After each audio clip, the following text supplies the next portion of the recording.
Assalamualaikum warahmatullahi wabarakatuh. Kami dari kelompok 1 ingin mempresentasikan tugas proyek kami dalam mata kuliah Mobile Programming yang berjudul membuat aplikasi berbasis Android e-hotel mobile.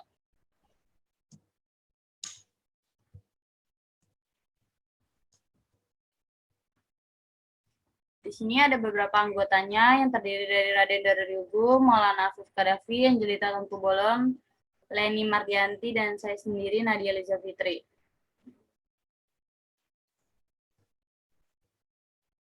Di sini ada beberapa yang akan kami jelaskan, diantaranya bab 1 pendahuluan, bab 2 pembahasan, bab 3 penutup. Bab 1 pendahuluan.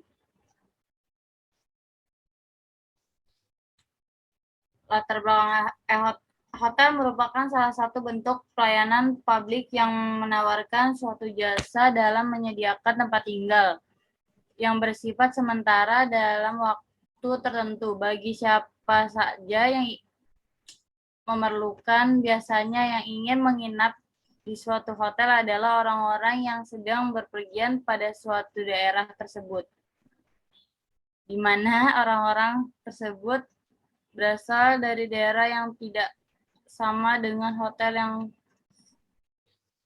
tersebut berada. Sedangkan pengertian booking atau reservasi sendiri adalah penjualan atau pemesanan kamar sebelum waktu, dan reservasi kamar dilakukan oleh calon tamu beberapa waktu sebelum kedatangan dengan cara lewat telepon, faksimili, email, atau datang langsung.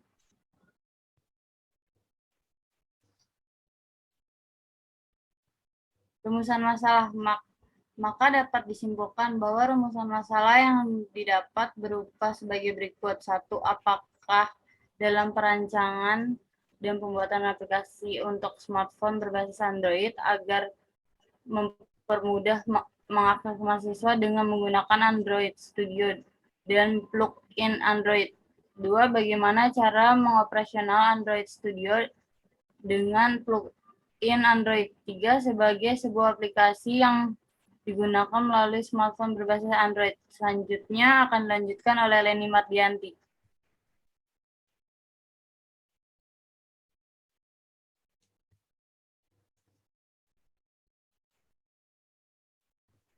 Unmute dulu, Len. Sorry. Yang kedua, pembahasan.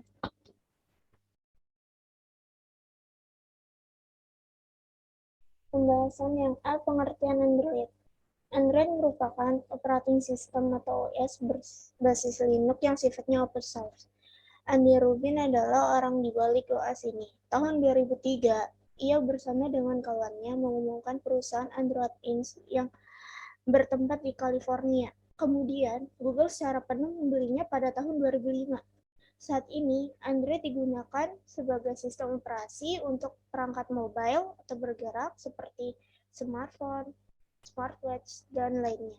Versi-versi Android sendiri saat ini sudah cukup banyak dirilis. Dirilis pertama kali pada tahun 2009, yaitu versi Android 1.1.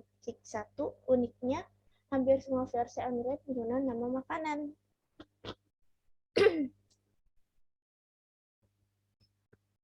Yang ke-1, keunggulan Android.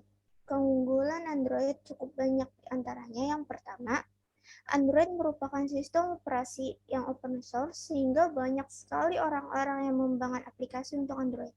Yang kedua, perangkatnya beragam dari mulai yang low-end atau murah sampai dengan high-end mahal. Fitur dari Android sangat lengkap sehingga developer Android nantinya akan bisa membuat aplikasi yang powerful. Yang B, tools. Tools yang pertama, JDK. JDK itu untuk menulis bahasa pemrograman Java. Kita harus menginstal JDK. JDK merupakan perangkat lunak yang digunakan untuk melakukan proses kompilasi dari kode Java ke bytecode yang dapat dimengerti dan dijalankan oleh JRE, Java Runtime Environment.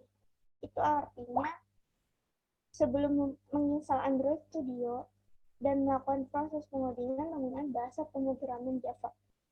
Kita harus menginstal juga match setting JDK pada komputer yang kita gunakan. Yang kedua, tools yang kedua, Android Studio. Dikutip dari developer.android.com, Android Studio adalah Integrated Development Environment (IDE) untuk mengembangkan aplikasi Android. Pada tahun 2013, Google mengumumkan bahwa Android Studio menjadi IDE resmi untuk mengembangkan aplikasi Android menurut Bintoro 2019. Android Studio menawarkan fitur lebih banyak untuk menekan produktivitas Anda saat membuat aplikasi Android, di antaranya yang pertama, sistem versi berbasis Grady yang fleksibel. Yang kedua, emulator yang cepat dan kaya fitur. Yang ketiga, lingkungan yang menyatu untuk mengembangkan bagi semua perangkat Android.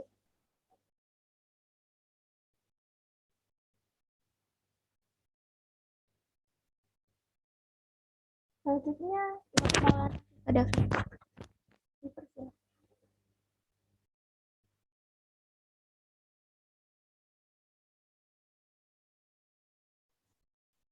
Yang ketiga ada persyaratan hardware.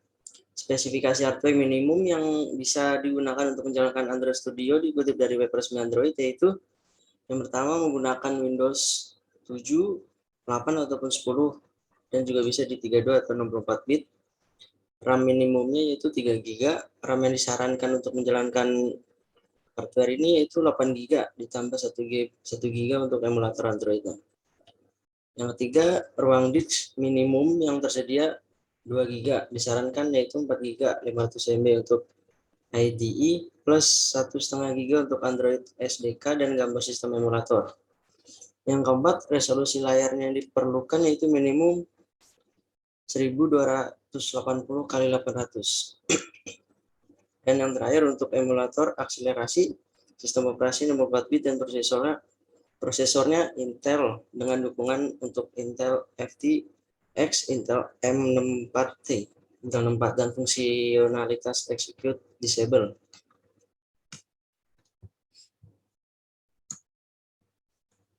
Dan ini adalah tampilan project kita. Yaitu yang pertama ada tampilan registrasi user. Nah, di sini kita dapat melakukan registrasi user dengan memasukkan username, password, dan confirm password. Yang kedua ada tampilan login. Nah, di sini kita melakukan login aplikasi eHotel ini dengan memasukkan username yang kita buat tadi dan juga passwordnya. Yang ketiga tampilan dashboard. Dan ini adalah tampilan sesudah kita masukkan username dan password tadi. Yang keempat, ada tampilan histori pemesanan. Nah, di sini kita bisa melihat riwayat pemesanan kamar yang sudah kita tempati. Dan selanjutnya akan dilanjutkan oleh Raden.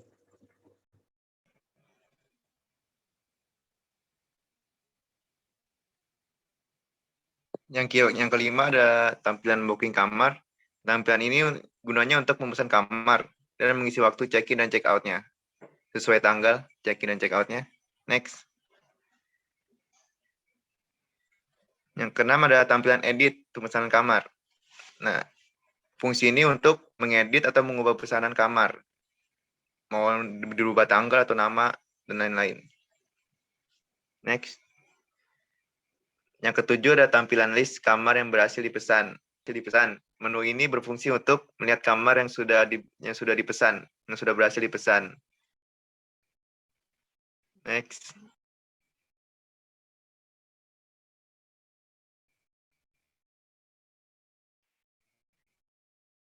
Ya, yang terakhir ada kesimpulan. Kesimpulan dapat disimpulkan bahwa pada zaman modern seperti sekarang ini, kehidupan kita tidak lepas dari namanya mobile. Hampir seluruh kegiatan kita dikerjakan melalui mobile, mulai dari urusan makanan, transportasi, sampai pekerjaan kantor. Bisa dilakukan melalui mobile. Perkembangan teknologi komunikasi sangat pesat dan cepat. Hampir semua orang sekarang dapat berkomunikasi dengan cepat dan mudah. Sesuai dengan perkembangan zaman, teknologi komunikasi semakin berkembang dan terus berkembang. Dengan adanya perkembangan yang semakin canggih, kita dapat mudah terhubung dengan daerah-daerah dan negara-negara lain dengan cepat dan mudah. Next. Nah, yang terakhir ada saran. Sebagaimana kita ketahui, teknologi informasi sangat penting bagi kehidupan kita pada zaman modern ini. Jadi, mulailah berkontribusi dalam pembangunan bangsa kita. Jangan hanya menjadi seorang user saja. Cobalah buat perubahan. Karena kita memiliki kesempatan yang sama dalam hidup ini. Kalau bukan kita, siapa lagi yang akan membangun bangsa ini menjadi lebih baik? Jadilah orang-orang yang dapat memilih baik dan buruknya sesuatu hal yang akan dijalani. Ya, seperti kami sudah selesai untuk menjelaskan programnya. Nah, selanjutnya akan dijelaskan oleh Angel mengenai program yang kita buat. Baik, selanjutnya akan saya lanjutkan, yaitu menjalankan program dari iHotel Mobile. Nah, di sini ada sebuah project yang sudah kami buat, yaitu iHotel Mobile. Langkah pertama itu kita buat file baru dulu di new project, kemudian pilih yang empty aja. Next, terus di sini nama aplikasinya bebas, mau aplikasi apa aja. Misalkan mau belajar Flutter juga boleh, mau hotel mobile juga boleh. Karena saya sudah buat ini, karena saya udah buat projectnya, jadi saya nggak perlu lagi. Nah, di sini ada beberapa kodenya, ada aplikasi config, ada home activity, ada input kamar activity, dan lain sebagainya, dan ada activity home, activity input, dan selanjutnya. Untuk yang pertama kita buat activity regis dulu. Jadi tampilannya tuh ada di sebelah sini. Sebenarnya saya mau buat dengan menjalankan emulatornya, cuman laptop saya lagi bermasalah, jadi saya hanya menggunakan mode splitnya aja.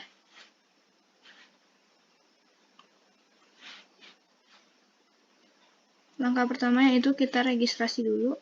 Tampilannya ada di sebelah sini, ada memasukkan username, password, konfirmasi password, dan registrasi. Setelah kita berhasil registrasi, nanti akan diarahkan ke menu login. Nah, di loginnya ini kita bisa memasukkan username dan password yang telah terdaftar tadi. Misalkan username-nya Angel, passwordnya 123. Nah, kita buat. Setelah dari menu login, nanti diarahkan lagi ke activity home-nya. Di activity home ada dua bagian yang bisa kita pilih. Yang pertama ada history booking, yang kedua ada input booking. Di history booking ini akan menampilkan kamar yang sudah kita input atau yang mau kita input. Nah, misalkan kita mau buat kode kamarnya berapa, harga per malamnya berapa, check-in, check-out-nya berapa, terus kita input booking, nanti akan menghasilkan tampilan dari hasil inputan kamar kita. Dan kemudian di sini ada input edit ya, kamar edit. Nah, semisal tadi kita sudah booking, tapi kita mau mengganti yang lain. Nanti kita bisa ganti di sini di edit booking. Di sini ada kodenya, ada type kamar, ada harga per malam, ada check-in, check-out-nya. Nanti kita bisa edit di sini. Kemudian di sini ada history penginapannya. Ada konten mail, list kamar. Nah, list kamar ini tuh yang kita check-in tadi. Misalnya kita check-in hotel presiden nanti akan muncul di sini nih.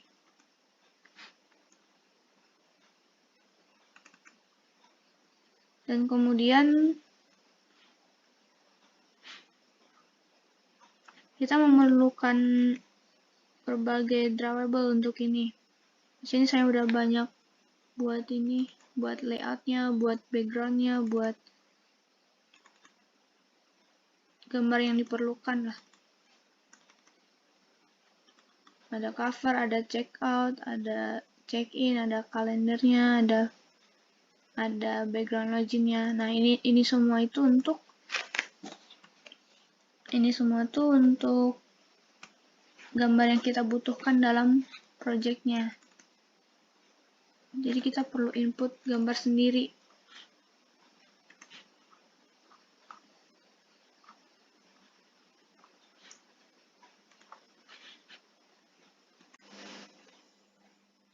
Kemudian di sini ada folder ya, folder automobile.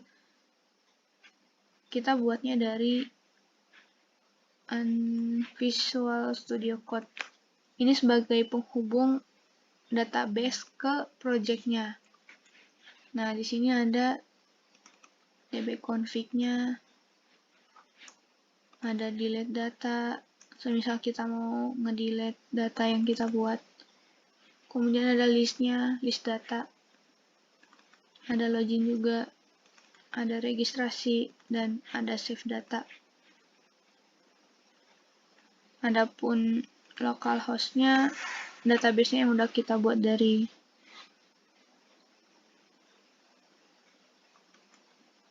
localhost-nya ya. Di sini ada dua, yaitu kamar dan user. Untuk kamarnya sendiri ada struktur ID, kode hotel, tipe kamar, harga per malam, tanggal check-in, dan tanggal check-out. Kemudian untuk user, di sini ada ID, username, dan password.